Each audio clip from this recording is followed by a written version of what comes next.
Hi friends, स्वागत है आप सभी का आपके अपने यूट्यूब चैनल टारगेट पॉइंट में। तो फ्रेंड्स, आज हम पुनः उपस्थित हुए हैं आप लोगों के समक्ष अपने दूसरे वीडियो के साथ, जो कि सेल अर्थात कोशिका पर आधारित है। तो आइए हम चलते हैं अपने क्वेश्चन की ओर। और जो कि हमारा आज का क्वेश्चन है वो कुछ इस तरह से है। तो हमारा जो पहला क्वेश्चन है फ्रेंड्स, वो है जीवन की मूलभूत इकाई क्या है। जीवन की मूलभूत इकाई क्या है। तो जीवन की जो मूलभूत इकाई होती है वो है कोशिका। कोशिका को हम जीवन की मूलभूत इकाई कहते हैं। अब हम चलते हैं अपने बी वाले ऑप्शन अर्थात अंग पर। तो अंग किसे कहते हैं? अंग जो होता है सेल्स होती हैं। तो सेल्स जब ढेर सारी सेल्स जो होती हैं कलेक्ट होती हैं तो टिश्यूज़ का फॉर्मेशन होता है। और जब ढेर सारे टिश्यूज़ होते हैं तो अंग अर्थात ऑर्गन का फॉर्मेशन होता है। तो इस तरह अंग जो होते हैं अर्थात जैसे हाथ हो गए, पैर हो गए। तो अब हम चलते हैं थर्ड ऑप्शन पे, यानी कि ऊतक। ऊतक क्या होते हैं? अब ढेर सारी जब कोशिकाएं कलेक्ट होती हैं तो हमारे ऊतक अर्थात टिश्यूज़ का फॉर्मेशन होता है, जिसे हम ऊतक कहते हैं। और जो हमारा डी वाला ऑप्शन यानी कि नाभिक का ऑप्शन जो है, अब नाभिक की खोज सर्वप्रथम रदरफोर्ड ने 1911 में की थी। इस तरह अब हम चलते हैं अगले क्वेश्चन पर। और जो हमारा अगला क्वेश्चन है वो है निम्नलिखित में से कौन सा कोशिकांग पादप कोशिका में पाया जाता है किंतु जंतु कोशिका में नहीं पाया जाता?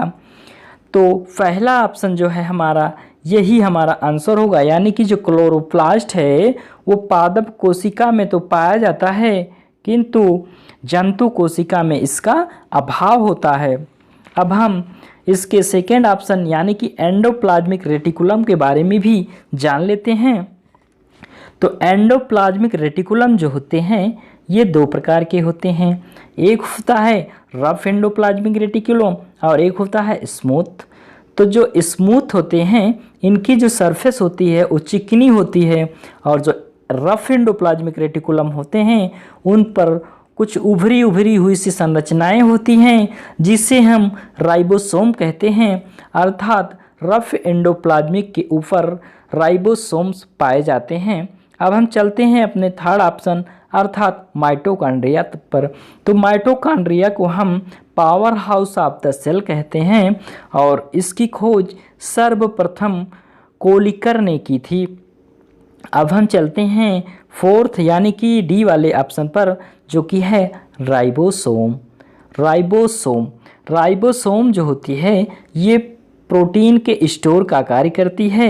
अर्थात प्रोटीन जो होते हैं वो राइबोसोम में स्टोर होते हैं। अब हम चलते हैं अपने नेक्स्ट क्वेश्चन अर्थात अब देखते हैं हम अपना नेक्स्ट क्वेश्चन, जो कि है कोशिका का जीवित अंश जीव द्रव्य अर्थात प्रोटोप्लाज्म कहलाता है। यह किससे निर्मित होता है?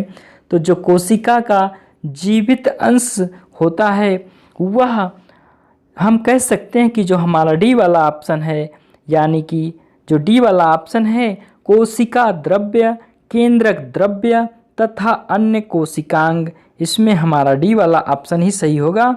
अब हम चलते हैं अगले क्वेश्चन पर और देखते हैं कि निम्नलिखित में से किन कोशिकाओं में नाभिक नहीं होता है।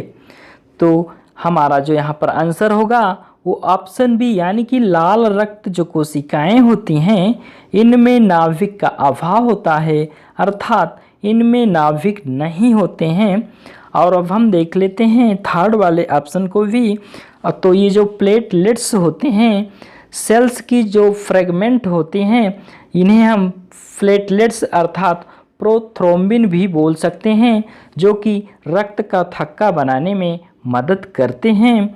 और जो प्रोथ्रोम्बिन या प्लेटलेट्स जो होते हैं इनका जो फॉर्मेशन होता है वो बोन मैरो अर्थात अस्थि मज्जा में होता है। अब हम चलते हैं अपने अगले क्वेश्चन पर और देखते हैं हमारा जो अगला क्वेश्चन है, निम्न में से किससे कोशिकाओं का आत्मघाती बैग कहा जाता है? निम्न में से किसे कोशिकाओं का आत्मघाती बैग कहा जाता है? तो यहाँ पर जो हमारा आंसर होगा फ्रेंड्स वो फर्स्ट ऑप्शन यानी कि जो लाइसोसोम है इसे कोशिका का आत्मघाती बैग या सुसाइडल बैग कहा जाता है। और लाइसोसोम की जो खोज हुई थी सर्वप्रथम डी डुबे नामक साइंटिस्ट ने इसकी खोज की थी। अब हम बी वाले ऑप्शन को देख लेते हैं, अर्थात राइबोसोम को देखते हैं। राइबोसोम जो होता है ये प्रोटीन संश्लेषण का कार्य करता है। अब डी वाले ऑप्शन पे हम चलते हैं, तो जो डिक्टियोसोम होता है इसे हम गोल्जी बॉडी या गोल्जी ऑपरेटस के नाम से जानते हैं। इसकी सर्वप्रथम जो खोज की थी वो कैमिलो गोल्जी नामक साइंटिस्ट ने की थी। अब हम चलते हैं अपने अगले क्वेश्चन की ओर और हमारा जो अगला क्वेश्चन है वो है, निम्नलिखित में से किसे कोशिका का ऊर्जा घर भी कहा जाता है? निम्नलिखित में से किसे कोशिका का ऊर्जा गृह भी या ऊर्जा घर भी कहा जाता है? तो यहाँ पर जो हमारा बी वाला ऑप्शन अर्थात जो माइटोकॉन्ड्रिया है इसे ही हम कोशिका का घर भी कहते हैं। और माइटोकॉन्ड्रिया को हम ऑटोनॉमस ऑर्गन के रूप में भी जानते हैं, क्योंकि माइटोकॉन्ड्रिया जो होती है इसका अपना स्वयं का डीएनए और स्वयं का आरएनए होता है। इसलिए हम माइटोकॉन्ड्रिया को ऑटोनॉमस ऑर्गन भी बोलते हैं। अब हम देखते हैं अपना फर्स्ट ऑप्शन यानी कि गोल्जी काय की खोज सर्वप्रथम कैमिलो गोल्गी नामक साइंटिस्ट ने किया था और इसे हम गोल्जी ऑपरेटस के नाम से भी जानते हैं। और जो इसका वर्क होता है ये कोशिकांग है और ये कोशिका में प्रोटीन संश्लेषण का कार्य करता है। और जो हमारा सी वाला यानी कि थर्ड ऑप्शन है राइबोसोम, तो राइबोसोम जो है ये ऑलरेडी हम पढ़ चुके हैं कि राइबोसोम में प्रोटीन संचित होता है, प्रोटीन स्टोर होता है। अब लाइसोसोम भी हम पढ़ चुके हैं, डी वाला ऑप्शन। लाइसोसोम की खोज सर्वप्रथम डी डुबे ने की थी और लाइसोसोम को हम आत्मघाती थैली या आत्महत्या की थैली या सुसाइडल बैग भी कहते हैं। अब हम चलते हैं अपने नेक्स्ट क्वेश्चन पर जो कि है, यह श्वसन श्रृंखला का उपयोग कर पादप कोशिकाओं में ऊर्जा का उत्पाद करता है। तो हमारा जो यहाँ पर आंसर है फ्रेंड्स वो है बी वाला ऑप्शन यानी कि माइटोकॉन्ड्रिया ही श्वसन श्रृंखला का उपयोग कर पादप कोशिकाओं में ऊर्जा का उत्पादन करता है। अब हम चलते हैं डी वाले ऑप्शन अर्थात हरित लवक पर। हरित लवक जो होते हैं अर्थात पर्णहरिम जिसे हम क्लोरोफिल बोलते हैं, यानी कि इसके कारण जो पौधों की पत्तियां होती हैं वो हरी दिखाई देती हैं। अब हम चलते हैं अपने नेक्स्ट क्वेश्चन पर फ्रेंड्स जो कि हमारा नेक्स्ट क्वेश्चन है वो है, मानव शरीर में उपस्थित निम्नलिखित कोशिकाओं में से किसमें माइटोकॉन्ड्रिया नहीं पाया जाता है? तो हमारा जो यहाँ पर आंसर होगा वो फर्स्ट ऑप्शन अर्थात लाल रक्त जो कोशिकाएं होती हैं इनमें उपस्थित जो कोशिकाएं होती हैं मानव शरीर में वो लाल रक्त कोशिकाएं ही होती हैं ऐसी जिनमें माइटोकॉन्ड्रिया नहीं पाया जाता है। अर्थात हम कह सकते हैं कि जो लाल रक्त कोशिकाएं होती हैं इनमें माइटोकॉन्ड्रिया का अभाव होता है। अब हम चलते हैं अपने नेक्स्ट क्वेश्चन पर जो कि हमारा अगला क्वेश्चन है, न्यूक्लियस के बाहर डीएनए कहाँ पाया जाता है? तो न्यूक्लियस के बाहर जो डीएनए होता है वो ओनली माइटोकॉन्ड्रिया में पाया जाता है। तो फ्रेंड्स हमारा जो सिक्स यानी कि सी वाला ऑप्शन है, यानी कि जो हमारा थर्ड ऑप्शन है माइटोकॉन्ड्रिया ही हमारा आंसर होगा। तो आइए अब हम चलते हैं अपने अगले क्वेश्चन की ओर। और जो हमारा अगला क्वेश्चन है वो है, निम्न में से क्या डीएनए में उपस्थित रहता है किंतु आरएनए में अनुपस्थित रहता है। तो फ्रेंड्स यहाँ पर जो हमारा आंसर होगा वो होगा थायमिन, अर्थात जो हमारा फर्स्ट ऑप्शन है ऑप्शन ए यही हमारा आंसर होगा। यानी कि जो थायमिन होता है वो डीएनए में उपस्थित रहता है किंतु आरएनए में इसका अभाव होता है। अब हम चलते हैं अपने नेक्स्ट क्वेश्चन पर, जो कि है आरएनए का प्राथमिक कार्य क्या होता है। आरएनए का प्राथमिक कार्य क्या होता है। तो हमारा जो आंसर होगा वो बी ऑप्शन, अर्थात जो प्रोटीन संश्लेषण होता है वही आरएनए का प्राथमिक कार्य होता है। अब आइए हम चलते हैं नेक्स्ट क्वेश्चन पर, जो कि हमारा नेक्स्ट क्वेश्चन है वो है आनुवंशिक यूनिट अर्थात जीन होते हैं। आनुवंशिक यूनिट अर्थात जीन होते हैं। तो ये गुणसूत्रों में होते हैं, यानी कि जो हमारा डी वाला ऑप्शन है वही हमारा आंसर होगा। तो अब देखते हैं हम फर्स्ट ऑप्शन, यानी कि केंद्रकीय झिल्ली क्या होती है। तो केंद्रकीय झिल्ली जो होती है केंद्रक के परितः अर्थात केंद्रक के सबसे बाहरी ओर उसके चारों ओर जो एक कवरिंग होती है जिसे हम न्यूक्लियर मेम्ब्रेन के नाम से जानते हैं उसे ही हम केंद्रकीय झिल्ली भी कहते हैं। अब हम चलते हैं सेकेंड वाले ऑप्शन पर, कोशिका कला। इसे हम सेल वॉल या सेल मेम्ब्रेन के नाम से भी जानते हैं। यह कोशिका का सबसे बाहरी आवरण होता है। अब हम चलते हैं अपने थर्ड ऑप्शन पर, यानी कि लाइसोसोम। लाइसोसोम की खोज सर्वप्रथम डी डुबे ने की थी और लाइसोसोम को आत्महत्या की थैली भी कहा जाता है।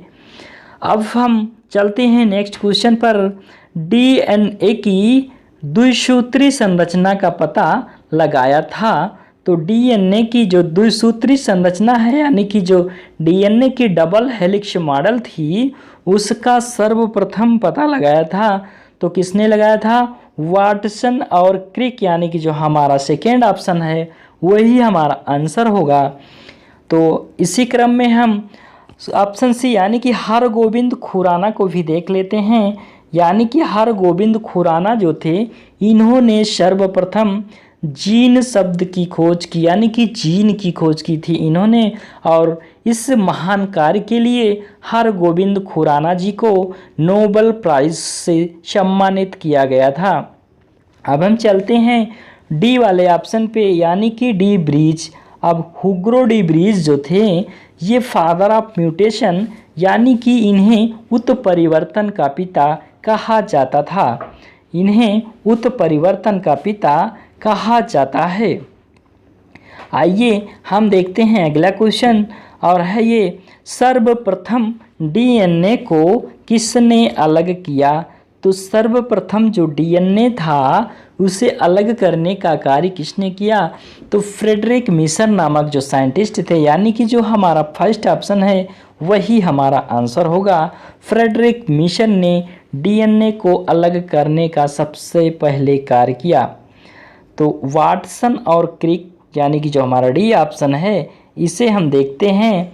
तो वाटसन और क्रिक जो थे इन्होंने double helix model of DNA, यानी कि डीएनए की द्विसूत्री संरचना का अध्ययन किया था और उन्होंने इसका मॉडल दिया था। अब हम चलते हैं अपने नेक्स्ट क्वेश्चन पर, डीएनए के दो स्ट्रैंड किस प्रकार बंधे होते हैं। यानी कि जो double helix model of DNA होते हैं ये स्ट्रैंड्स आपस में किस बंध से अर्थात किस बॉन्ड से एक दूसरे से कनेक्ट होते हैं। तो हमारा जो आंसर होगा फ्रेंड्स यहाँ पर वो है ऑप्शन ए, यानी कि डीएनए के डबल हेलिक्स मॉडल जो होते हैं, डबल स्ट्रैंडेड जो डीएनए होते हैं वो हाइड्रोजन बॉन्ड द्वारा एक दूसरे से कनेक्ट होते हैं। और आइए हम देखते हैं अब अपना अगला क्वेश्चन। विषाणु में निम्नलिखित में से कौन सी एक विशेषता नहीं होती है? विषाणु में निम्नलिखित में से कौन सी एक विशेषता नहीं होती है? तो विषाणुओं में क्या होता है कि इनमें जो है कोशिका भित्ति की उपस्थिति, इनमें कोशिका भित्ति नहीं पाई जाती है, अर्थात जो सेल वॉल होती है वो विषाणु में नहीं पाई जाती है। अब इसी क्रम में हम चलते हैं अपने अगले नेक्स्ट और लास्ट क्वेश्चन पर। तो हमारा जो अंतिम क्वेश्चन है वो है विषाणुओं में होता है केवल डीएनए? नहीं, केवल डीएनए तो नहीं पाया जाता है विषाणु में। अब सेकेंड ऑप्शन जो है हमारा केवल आरएनए, ये भी नहीं है। और थर्ड ऑप्शन ना तो डीएनए ना तो आरएनए, नहीं। अब हमारा बचता फोर्थ ऑप्शन, या तो डीएनए या तो आरएनए। जाहिर सी बात है विषाणु में या तो डीएनए होते हैं या तो आरएनए होते हैं। तो फ्रेंड्स इस तरह से कुछ इम्पोर्टेंट क्वेश्चन से जो हमारे द्वारा डिस्क्राइब किए गए। और हमारा वीडियो यदि आपको अच्छा लगा हो तो आप इसे लाइक, सब्सक्राइब और शेयर करना ना भूलें फ्रेंड्स।